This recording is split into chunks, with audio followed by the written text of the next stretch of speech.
Hashimoto thyroiditis is that's itis mean there is inflammation and is the most common cause of the hypothyroidism.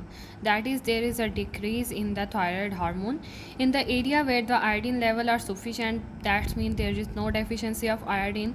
Gradually, thyroid failure secondary to the autoimmune dysfunctions. That means it is related to the autoimmune dysfunction or destruction, and it is also related to other autoimmune diseases, that is diabetes and so on.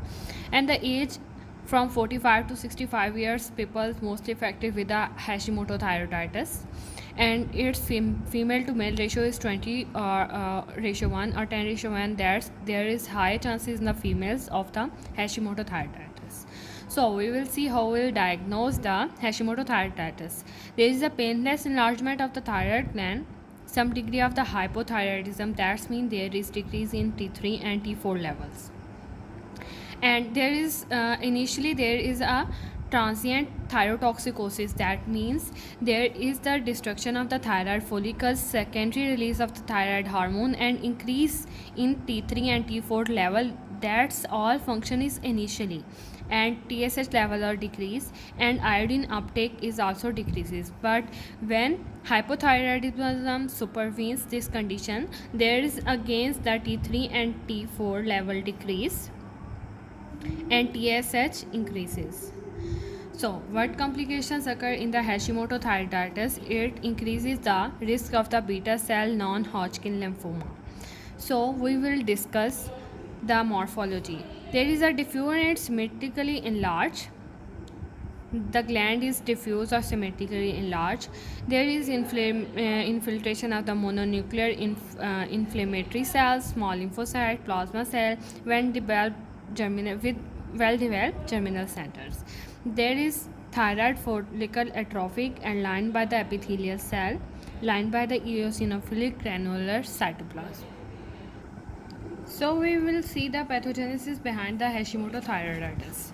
Now first there is a thyroid depletion and lymphocytic infiltration starts, and there occur the fibrosis. Now there are three main points which we will focus on.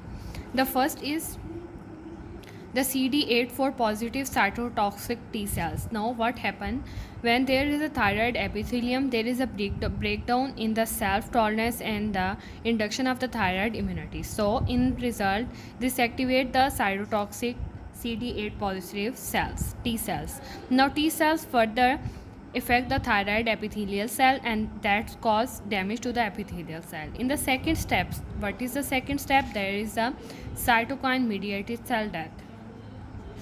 In this, cytokine release from the damaged epithelial cell, and they further activate the interferon gamma, and there is occur the recruitment of macrophages that later become activated and further causes the depletion of the thyroid epithelial cell.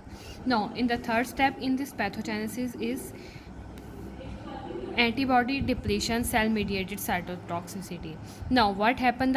This damage to the epithelial cell activate the plasma cell, and there is form the anti-thyroid antibodies, and they on the new NK cells act on the FC receptors, and they act for the cytotoxicity of the further thyroid epithelial cell.